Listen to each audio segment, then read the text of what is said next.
Qatar की राजधानी दोहा में हमास के लीडर्स पर इजरायली हमलों से इस्लामिक और अरब देशों में हड़कंप मच गया।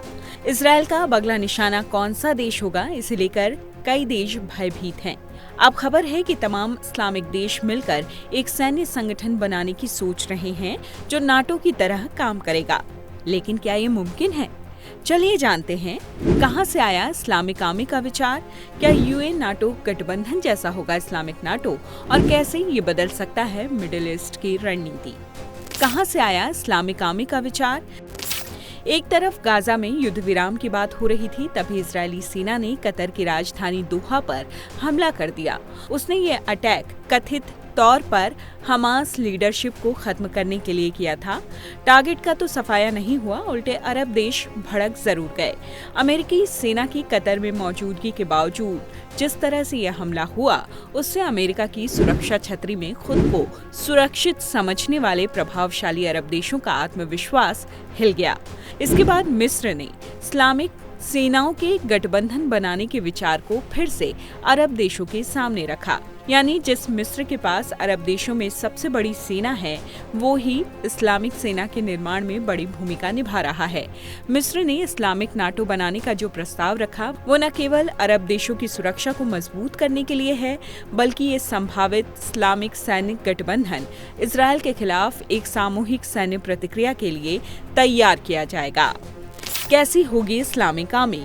इस्लामिक सैन्य संगठन उन देशों का नाटो होगा जिनसे इजरायल का सीधा विवाद होता रहता है। इसे अरब यूनिफाइड आर्मी का नाम दिया जा सकता है। मिस्र, जिसके पास अरब देशों में सबसे बड़ी सेना है, वही इस आर्मी के कमांडर इन चीफ की भूमिका निभाएगा। मिस्र ने पहले ही 20,000 सैनिकों को इस फोर्स में शामिल करने की बात की है। इसके अलावा सऊदी अरब, कतर, यूएई और कुवैत जैसे दूसरे खाड़ी देशों को भी अरब यूनिफाइड आर्मी में अहम स्थान दिया जाएगा। मिस्र के प्रस्तावित अरब नाटो में सऊदी अरब या किसी दूसरे खाड़ी देश को इसका उप प्रमुख बनाया जाएगा।